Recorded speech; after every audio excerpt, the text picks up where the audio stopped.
for the time being. We do find it, though, across parts of Arkansas and to northern Mississippi and Tennessee. We've got some tornado warned storms right now, one confirmed in parts of central Tennessee at this hour, and that risk has been there throughout the afternoon across southern Arkansas as well. Now, here's what's happened is the front that went through yesterday has pushed all the way down into northern Louisiana and northwestern Mississippi, and behind that front, cooler air has built in. It has been a chilly day here in our area. Temperatures have been in the upper 40s and low 50s for much of the day. With that frontal boundary to our south, that creates a favorable environment for these waves of showers and thunderstorms. But what about the severe weather risk?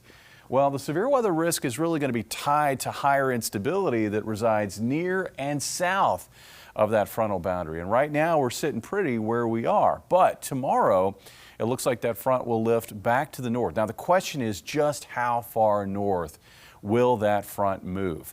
Right now, again, kind of looking at the scenario with these waves of rain and thunderstorms and with the chilly air in place, once that gets set in, sometimes it's tough for the front to overcome that. So again, how far north is questionable. At this stage, though, I think we may be able to get that front about as far north as around the state line and into southeast Missouri. And this is key because near and south of that front, it is going to be a favorable area for severe weather. In fact, the Storm Prediction Center already has areas from northeast Texas across western Arkansas in a moderate risk for severe weather. This is primarily for tomorrow afternoon into tomorrow night.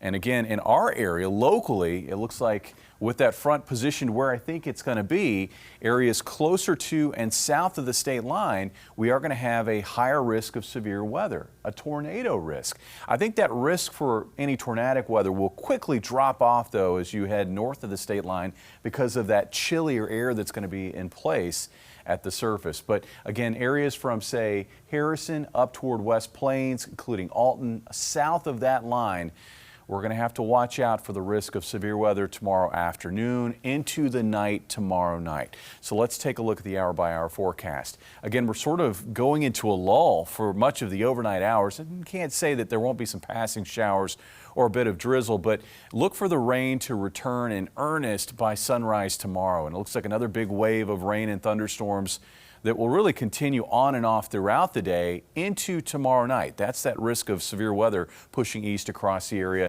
Then as we get into late Saturday night, we'll push that round of rain and thunderstorms out late in the night, but more rain and some thunder expected to sweep back in on Saturday. Really not expecting much of a severe weather risk in our area on Saturday. As far as rainfall totals, in addition to what we've already seen, maybe another 1 to 3 inches north of I-44. Notice how the amounts really ramp up.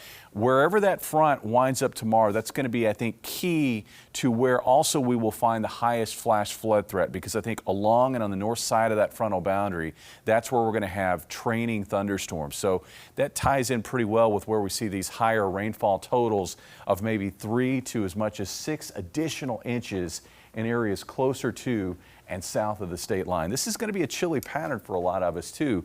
Looks like highs tomorrow in Springfield, mid-50s maybe, but we could get up to near 70 across north central Arkansas. Saturday, though, it looks like it's going to be chilly area-wide with temperatures stuck in the 40s. If we can get into some afternoon sun on Sunday, upper 40s to around 50, and then we've got to deal with some morning freezes Monday and Tuesday. Yeah, not only the rain, but those freezes in the 7-day as well. Definitely stay weather aware. I mean, it can only take a few inches to carry your car away in conditions like these. Flooding is going to be a concern along with that severe weather risk. Yeah, that too. All right. Thank you, Jamie. Okay, get ready to cast your vote in our